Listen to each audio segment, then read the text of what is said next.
Brasil é o quarto país com maior número de óbitos no trânsito no mundo. Dados da Organização Mundial de Saúde mostram que em 2019 houve mais de 30 mil mortes no país provocadas por acidentes no trânsito. Em 2020, redução no número de acidentes por conta da pandemia, de menos carros nas ruas, mas eles foram mais letais. Para falar sobre a triste realidade do trânsito brasileiro, os custos com os acidentes de trânsito no país e alternativas para um tráfego mais humanizado, é que eu converso agora aqui no Alba Entrevista com o Dr. Antônio Meira, presidente da Abramet, que é a Associação Brasileira de Medicina de Tráfego. Olha, e é nacional, viu, essa Abramet, viu, doutor? Que honra ter o senhor aqui com a gente no Alba Entrevista. Para começar, já quero logo falar, né? O senhor me relatou que a Abramet não trata só dos acidentes, né, da medicina, na verdade, de tráfego, do tráfego terrestre, né, envolvendo tudo, inclusive o aéreo. A honra é toda minha de participar aqui, muito obrigado pelo convite. Na verdade, a Abramet, Associação Brasileira de Medicina do Tráfego, ela está relacionada, ela se envolve em todo tipo de deslocamento humano. É sempre buscando o bem-estar físico, psicossocial do ser humano que se desloca. Seja ele aéreo, terrestre, aquaviário, independente do modal que ele está se deslocando, tem a presença do médico do tráfego, sempre buscando prevenir os acidentes, ou seja, evitar que ocorram tragédias nesses deslocamentos. Agora você fala, né, doutor, prevenir acidentes, ou seja, os acidentes, eles podem realmente ser evitados, não é? Isso, é tanto que a Associação Brasileira de Normas Técnicas modificou o nome de acidente de trânsito para sinistro de trânsito, justamente para chamar a atenção da população que quando se falava em acidente, pensava em uma coisa acidental, do acaso, foi porque Deus quis. E a gente sabe que não, a grande maioria dessas tragédias que ocorrem nos deslocamentos são passíveis de prevenção, ou seja, seria possível a gente evitar que eles acontecessem. Então, por isso, mudar esse nome de acidente por sinistro. Então, durante a entrevista, a gente vai acabar confundindo, falando um ou outro, mas a gente tem cada vez mais tentado levar para a população essa modificação do nome para chamar a atenção que a gente pode evitar a maioria desses acidentes, dessas tragédias. Desses sinistros, né? Desses sinistros. A gente sabe, doutor, que quando a gente vê aí diversas emissoras relatando, seja de rádio, de televisão, falando da quantidade de acidentes, a gente sempre sabe que atrás desses sinistros, né, estão a imprudência e a velocidade. Ainda hoje é assim, né, doutor? Isso. A maioria dessas tragédias tem o envolvimento do fator humano. Ou seja, como a gente comentou, pode ser evitável. E o que a gente pode fazer por isso? É alertar sempre a população que planejar a sua viagem, quando você sair, quando você for utilizar qualquer tipo de dispositivo de transporte, você tem como imaginar o que você vai fazer. Se você vai pegar um trânsito que ele está engarrafado ou não, já pense, já vá na certeza que você pode ficar estressado naquele trânsito. Então já pense numa medida alternativa. Então sempre planeje já para administrar os riscos e assim evitar que ocorram essas tragédias. Agora, o senhor acredita que além da velocidade, né, desprendida no condutor, seja ele de moto, seja ele de carro ou caminhão, e a imprudência, qual é outro fator que pode levar a um sinistro muito rapidamente? Isso, as principais causas desses sinistros no trânsito são o abuso da velocidade, ou seja, você utilizar a velocidade acima do que é permitido naquela via.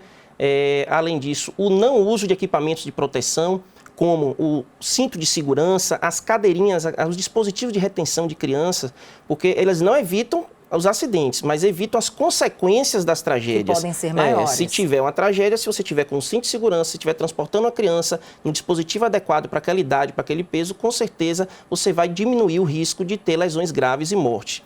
E, além disso, a questão da dicotomia, né, do álcool e direção. Se dirigir sob efeito de álcool ou droga é absolutamente condenável e um dos grandes responsáveis por causar esses desastres nas estradas. E outra coisa que tem chamado muita atenção, Patrícia, são as chamadas falhas de atenção ao conduzir. E o principal responsável pelas falhas de atenção ao conduzir é o uso do celular enquanto dirige. Olha ele, o danado do celular. O celular você vê que traz vantagens enormes. A tecnologia veio para ajudar muita coisa, mas nesse caso tem prejudicado bastante. Porque as pessoas, elas não só estão fazendo ligação com o celular enquanto dirige, mas enviando mensagens, tirando fotos, selfies, acessando rede social. Então a gente precisa alertar para todos que é um enorme risco, ou seja, o uso do celular enquanto dirige aumenta exponencialmente o risco de causar uma tragédia no trânsito, ocasionando lesões graves e até óbito de pessoas. Aqui em Salvador, um dado bastante interessante foi que há cerca de 3 anos, a maior causa de acidentes aqui na capital baiana era por conta de uso de celular. Passou de velocidade. Hoje, estamos já, hoje é a causa aqui em Salvador, 4ª causa de maior conta de acidentes aqui, ainda agora é velocidade. Mas o que a gente pode fazer, doutor? Porque como você mesmo falou, né? Muitas pessoas, a gente vive através do celular, né? A gente marca uma entrevista, inclusive eu marquei a entrevista, né, com o senhor, Gabi marcou a entrevista através do celular. Então, é muito rápido, muito fácil e realmente as pessoas estão deixando de falar ao celular para digitar. Estão trocando, né, esses acessórios, assim, esses modos de condução. Mas, ainda assim, não é só o celular em si que atrapalha.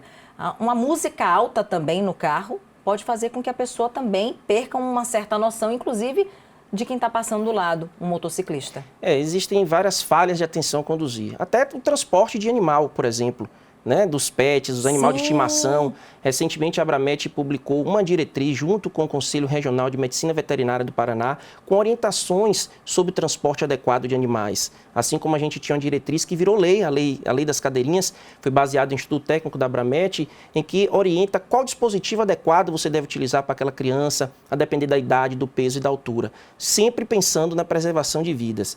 Então, tem vários tipos de falha de atenção, só que o celular tem chamado muita atenção. Porque cada vez mais tem aumentado o número de pessoas dirigindo usando o celular.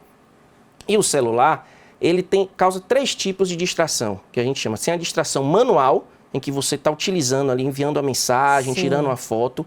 A distração visual, que você deixa de ficar observando o que está acontecendo à sua volta para ficar atento ao celular. E a outra distração cognitiva, porque não só depende do fato de você segurar o celular, mas o conteúdo da conversa interfere. Tem pessoas que falam, mas eu posso colocar no Bluetooth, eu posso utilizar um fone de ouvido. Não, é infração também de trânsito.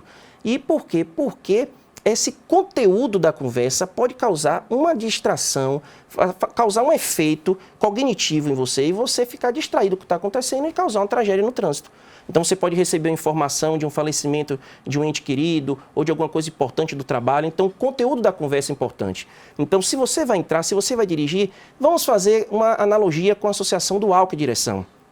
Tem aquela frase muito conhecida no Brasil que deu certo: se for dirigir, não beba. Se for beber, não dirija. Então, vamos fazer isso no caso do celular. Se for dirigir, não use o celular. Se for usar o celular, não dirija. Então, hoje os dispositivos, a maioria dos aparelhos, eles têm dispositivos de você desabilitar o celular, né? Não perturbe, estou dirigindo. Alguns aparelhos, algumas marcas mandam mensagem automática para os seus contatos, ou alguém que liga para você dizendo, agora não posso atender, estou dirigindo. O celular nem toca. Porque o celular, só o toque do celular já é capaz de fazer com que você tire a atenção do que está acontecendo e cause uma tragédia. 400% é o aumento que o celular, a distração ocasionada pelo celular, aumenta o risco de ter uma tragédia no trânsito. Imagine isso, como é significativo esse dado, né? Esse assunto é bem importante e que a Abramet está discutindo bastante, né, nesse mês, que é o mês que a gente sempre sabe aqui no Brasil, da Semana Nacional de Trânsito, que vai acontecer na última semana do mês, de 18 a 25. A gente volta até a falar sobre isso no finalzinho do nosso bate-papo, né, doutor? Mas isso que você falou da distração no celular, eu estou conversando aqui com o doutor Antônio Meira, ele que é presidente da Abramet, a Associação Brasileira de Medicina de Tráfego. E olha, esse lance dos 400% que você fica ali perturbado só por conta de um celular. Olha só o que a Abramet está pesquisando. Uma conversa no telefone celular mantém a atividade mental direcionada à chamada mesmo após o término da ligação, permanecendo o risco de sinistro de trânsito em média de 3 segundos após o envio de uma mensagem de texto. Ou seja, você desliga o celular, está ainda no carro dirigindo, mas você fica tão conectado naquilo que você falou, naquela conversa, que você pode perder essa atenção e pode trafegar aí por mais de 100 metros, 200 metros, ainda de acordo com a mensagem que você recebeu, que pode ter sido uma mensagem boa Ou ruim, né, doutor? Imagine você estar dirigindo um carro a uma velocidade de 80 km por hora. Se você para olhar uma mensagem, você pode levar ali de 3 a 4 a 5 segundos. A depender da velocidade do tempo que você está levando aqui olhando a mensagem, você pode ficar um período, você vai percorrer uma distância equivalente a um campo de futebol, ou seja, de 100 metros ou mais, ou seja, às cegas. Imagine você está dirigindo uma distância de pelo menos 100 metros às cegas, sem ver o que está acontecendo. Então pode passar uma pessoa na frente, pode ter um carro frear na sua frente e aí causar uma tragédia com óbito. E aí, infelizmente, não tem como depois reclamar porque aconteceu. A gente sabe que poderia ser evitado, né? Então, é mais um exemplo de que não foi acidente, e sim foi provocado, poderia ter sido evitado. Agora, sabendo de tudo isso, a Abramet sabe isso, né? Dos riscos dos sinistros de trânsito, os órgãos de trânsito, né? Como o Detrans, como aqui no caso em Salvador, a Transalvador, sabe? O que é que a gente pode fazer mais, doutor? Colocar na cabeça das pessoas, abrir a cachola e colocar, porque campanhas são feitas, né? A gente vê aí o resultado de tantas famílias que perderam parentes por causa de um trânsito, por causa de uma direção com consumo de álcool, por causa de um toque em um celular, né? Por causa, enfim, de diversos, né? Com a pressa de chegar ao destino. O que é que pode fazer mais? Porque campanhas são feitas. Mexer no bolso? Nós defendemos intensificar a educação. Então, campanhas educativas, campanhas de conscientização permanentes. Isso é importante, Patrícia. E nesse momento aqui, esse espaço que vocês disponibilizam para a gente é justamente para tentar levar esse alerta à população. E isso tem que ser frequente, o pessoal tem que entender o que é que está acontecendo, quais os riscos que estão correndo nos deslocamentos. Então, primeiro é isso, campanhas de conscientização permanentes. Segundo, acabar com a impunidade. No Brasil é comum uma pessoa matar o outro no trânsito e não acontecer nada. Então é preciso acabar com a impunidade. Tem que intensificar a punição e a lei. A lei do Brasil, o Código de Trânsito Brasileiro, é um dos melhores códigos de trânsito, é uma das melhores leis de trânsito do mundo. É reconhecido internacionalmente. Só que muitas vezes é uma lei morta. Por quê? Porque é isso que eu ia falar, né? Porque no papel, o CTB pode ser maravilhoso, né? Tem aquelas leis, mas realmente na prática, acaba né, acontecendo doutor? a impunidade. Então, isso tem sido uma batalha nossa de muitos anos, né? A Abramet tem 41 anos, sempre batalhando por preservar vidas no trânsito, vida nos deslocamentos humanos. Todo o nosso trabalho a gente disponibiliza para o Sistema Nacional de Trânsito, para os legisladores, para o Executivo. Recentemente, nós publicamos, por exemplo, diretriz como habilitar com segurança pessoas que têm transtorno do espectro autista, pessoas que têm esquizofrenia, pessoas que têm problemas renais, então vários tipos de doenças. A gente tem orientações específicas para os médicos que habilitam as pessoas, né, que na verdade que analisam, avaliam, fazem um exame de aptidão física e mental para aqueles condutores para ver se eles estão aptos ou não a conduzir um veículo com segurança. Isso nos médicos que estão conveniados ao Detran, que dão aquela aprovação, né? Se ele pode ser conduzido no carro, se ele mesmo pode conduzir. Isso, hoje é lei no Brasil para você, para um médico realizar o exame de aptidão física e mental e avaliar se aquela pessoa está em condições ideais, ou seja, está apta a conduzir um veículo com segurança, ele precisa ser um médico do tráfego, um médico especialista em medicina do tráfego. E essa especialidade é uma especialidade que vem fazendo um trabalho brilhante durante anos no Brasil. Nós somos responsáveis, como eu falei aqui, sobre a lei seca, né? Foi baseada em estudos técnicos da Abramet, a lei das cadeirinhas, que foi baseada em estudos técnicos da Abramet. Graças aos estudos da Abramet foi possível habilitar pessoas com esquizofrenia com segurança. Existem critérios específicos da gente habilitar essas pessoas. Agora mesmo com essa diretriz sobre o uso do celular, os riscos do celular na direção, a diretriz sobre o transporte de animais recente, publicamos mês passado, nós enviamos para o Denatran, agora modificou, né? Agora vai ser a Secretaria Nacional de Trânsito, vai mudar de Departamento Nacional de Trânsito, vai ser a Secretaria Nacional de Trânsito. Então nós enviamos para as autoridades justamente para ser estudado as melhores maneiras de ter leis que garantam a segurança no trânsito e o mais importante, que essas leis sejam cumpridas, né? Essa é a nossa ideia. Então, campanhas de conscientização permanentes, acabar com a impunidade e sempre tentar conscientizar a população dos riscos que estão expostas e tentar evitar que aconteça essas tragédias. Olha, a gente vai dar um rápido intervalo. Na volta, a gente volta aqui para conversar mais uma vez, mais um pouquinho sobre um assunto que interessa a muita gente, aliás, a todos nós, porque todos nós fazemos partes do trânsito, né? Fazemos parte do trânsito aqui, seja como pedestre, seja como motociclista, seja como ciclista. E a gente vai falar sobre os ciclistas, que cresceu muito a quantidade de óbitos envolvendo ciclistas aqui no país e também aqui em Salvador. Até já.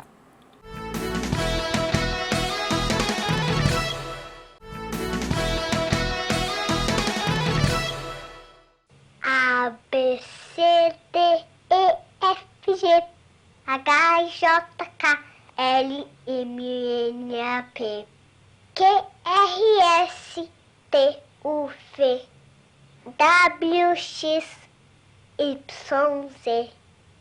Agora eu já sei meu ABC e vou cantar junto com você.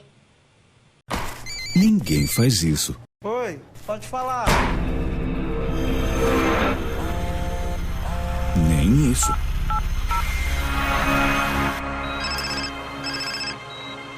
Alô? Muito menos isso. Oi, tudo bem? Então, por que fazer isso? Trânsito sem celular. Atenda a esse chamado. Seja você a mudança no trânsito. Estamos de volta com a Alba Entrevista, hoje batendo um papo sobre trânsito, tráfego, viu? E a gente está com o presidente da Abramet, Dr. Antônio Meira, Associação Brasileira de Medicina de Tráfego, e ele já explicou que não é só o tráfego terrestre, né? É todo tipo de tráfego, né, doutor? Isso. Onde tem deslocamento humano, tem a presença de um médico do tráfego, tem a presença da Abramet, sempre tentando preservar vidas. Olha, a gente veio de um comercial, de um intervalo, na verdade, e a gente mostrou aqui imagens, né, de cenas que acontecem aí rotineiramente no trânsito, seja em Salvador, seja em qualquer cidade aqui do país ou do mundo. E justamente por falta de atenção, que a gente tem falado sobre isso, né, uso de celular, falta do uso do cinto de segurança, e a gente vê aí que esses acidentes, ou seja, sinistros, poderiam ter sido evitados. Nessa semana, né, que já começa, né, já antecede aí a última semana do mês, que é a Semana Nacional do Trânsito, onde vocês vão estar reunidos, médicos, profissionais que atuam no trânsito, agentes de trânsito, enfim, de órgãos de trânsito. Vocês vão bater, né, vão falar muito sobre campanhas educativas, que é o que a gente vinha conversando no último bloco, né? Como seriam essas campanhas? Seriam focadas no celular? Isso, a gente sempre vem intensificando essa ideia de estimular campanhas de conscientização permanentes, né? Existem várias maneiras de fazer campanha. Tem desde aquelas campanhas mais duras, em que mostram mesmo cenas de acidentes, de tragédias, até para chocar e chamar a atenção da população. E tem outras campanhas mais, vamos dizer assim, educativas, né? Com um formato mais leve, e que passam uma mensagem de que tem que ter o respeito no trânsito. A questão de educação, muitas vezes as pessoas imaginam, é saber reconhecer uma placa, o que significa, o que é uma carteira de trânsito. Não. Educação, quando a gente fala, é trazer preceitos de cidadania, de respeito ao próximo. Então, quando você se coloca no lugar do outro, então você vai entender que você precisa respeitar as leis de trânsito para que não ocorra esses desastres cada vez mais comuns. Olha, os leitos, minha gente, dos hospitais públicos diariamente recebem vítimas de trânsito e são vítimas que têm lotado, né? A maioria, né? A gente sempre fala sobre isso, ouve falar sobre isso, que os leitos, na maioria das vezes, estão ocupados por vítimas de acidente de trânsito. E não são simplesmente um acidente de trânsito. Essas vítimas, ela têm vários tipos de traumas, né, doutor? Que não só envolve esse gasto do SAMU, que leva muitas vezes a vítima até o hospital, mas são outros gastos que estão aí. Você tem uma dimensão de quais são os gastos que estão envolvendo aí os acidentes de trânsito aqui no nosso país? Isso, as vítimas dos sinistros de trânsito, elas são muito mais onerosas para o Estado do que qualquer outro tipo de doença. Por quê? Porque na maioria elas sofrem politraumatismos, Então, tem lesões ortopédicas, lesões neurológicas, lesões vasculares, precisam passar por cirurgias de grande porte, passar por médicos especialistas. Na maioria das vezes, por exemplo, os mais acidentados, que são vulneráveis a sofrer lesões graves, como os ciclistas, os pedestres e os motociclistas, eles acabam sofrendo todo o impacto no corpo. Enquanto que o veículo tem aquele arcabouço de proteção física, tem um airbag, tem outros dispositivos que acabam absorvendo a força do impacto. No caso do pedestre, o ciclista e o motociclista, não. Então, toda a força vai diretamente para o corpo daquela pessoa. E aí eles são mais vulneráveis a sofrer lesões graves e óbito. E quando não morrem, eles acabam precisando, como eu falei, de cirurgias de grande porte e muitas vezes do suporte de unidade de terapia intensiva. Então, eles acabam ocupando leitos hospitalares para outros tipos de doenças que não são passíveis de prevenção, como os sinistros de trânsito são, e aí causando um outro custo para o Sistema Único de Saúde, né? Além de todo o tratamento, ainda tem aquela questão de disponibilidade de leito que acaba sendo ocupado por uma vítima de um sinistro de trânsito que, na grande maioria, poderia ter sido evitado.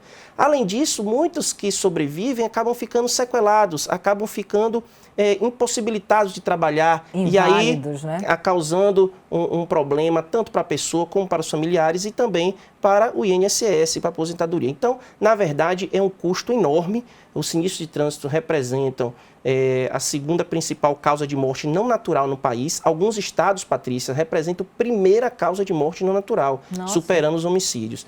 Então, é preciso fazer alguma coisa. Ninguém suporta, ninguém aguenta mais, ninguém tolera mais. Esses estados, um desses estados deve ser Minas Gerais, né? Porque Minas Gerais tem sempre muito acidente por conta das rodovias, né? Então, eles acabam... Nós não toleramos mais isso. Então, se fosse uma coisa que era difícil de ser evitada, mas a gente sabe que é passível de prevenção. Então, por que a gente não está conseguindo fazer o que muitos países têm feito? Na verdade, corrigindo, o Brasil tem feito. Houve uma redução importante nesses últimos 10 anos. Nós não conseguimos atingir a meta da Declaração de Segurança Viária da ONU. O Brasil não conseguiu como um todo. Reduziu mais de 30%, mas não conseguiu reduzir os 50% que tinha sido acordado. Mas algumas capitais, como por exemplo Salvador, é um exemplo internacional de que conseguiu reduzir mais de 50% o número de mortes.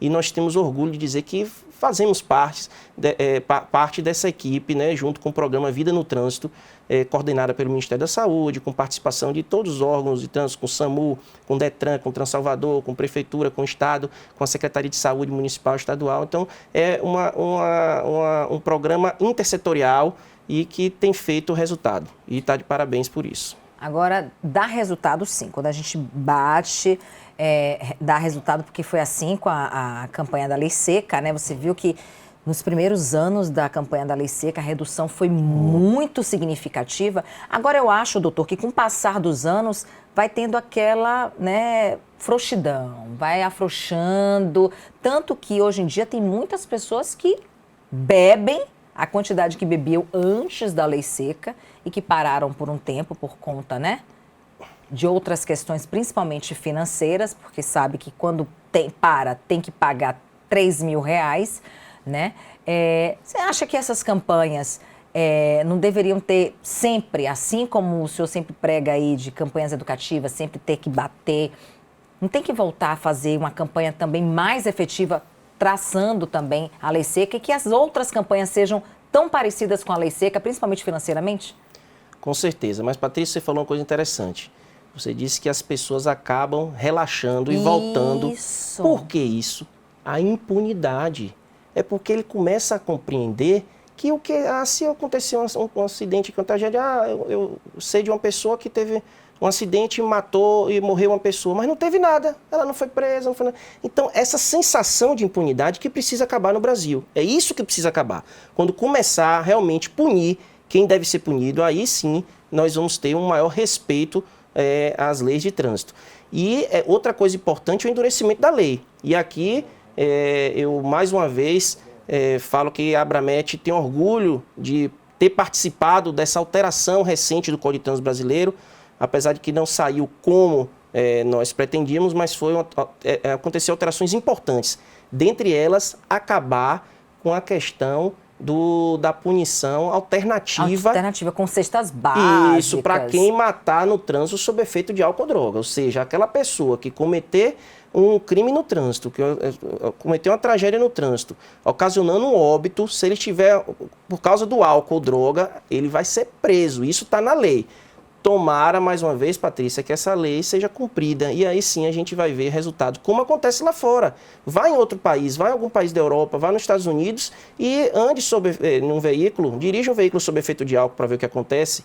Então é diferente. Então a gente precisa isso, é acabar com a impunidade do Brasil. Leis nós temos, ótimas leis. O que precisa é acabar com a impunidade. Oh, Deus queira que seja assim, viu, doutor? Porque eu entrevistava também aqui no Alba Entrevista o doutor Ivan Gessler, que é advogado criminalista, e a gente falava exatamente sobre isso, sobre as mudanças do Código de Trânsito Brasileiro e, consequentemente, essas mudanças em relação às penas, né, para quem cometer um homicídio no trânsito e que sabe, né, cometeu porque já sabia, né, saiu, bebeu, né, encheu a cara, como a gente diz aqui, provavelmente ali o deslize, a desatenção vai ser maior, a velocidade vai ser mais impregnada em tudo e pode ocasionar em acidentes fatais.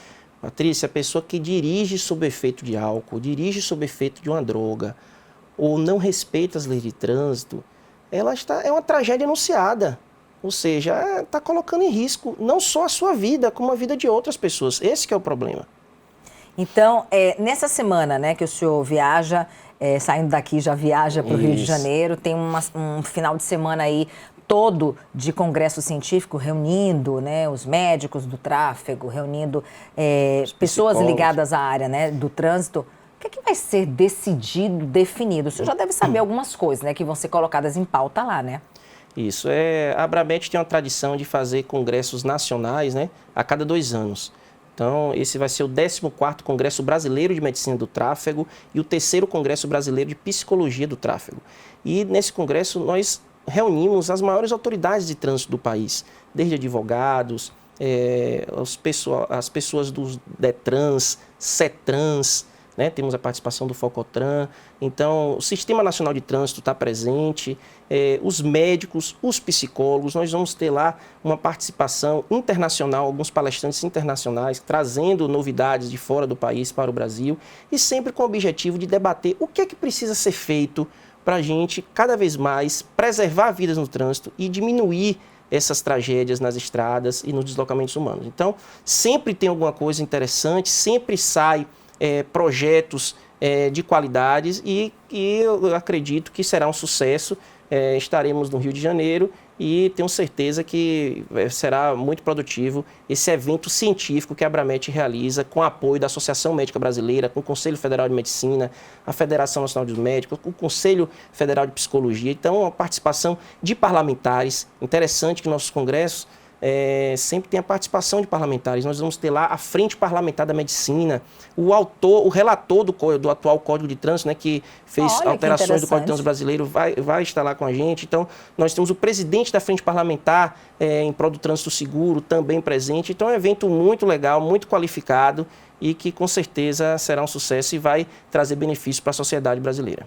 Agora, é lá no Rio de Janeiro, né, doutor? No Rio de Janeiro, vai ser nesse período aí de 16 a 18 de setembro. Muito bem. Agora, deixa eu falar, a gente falou de condições, né, para evitar mais sinistros, né, mais acidentes no trânsito.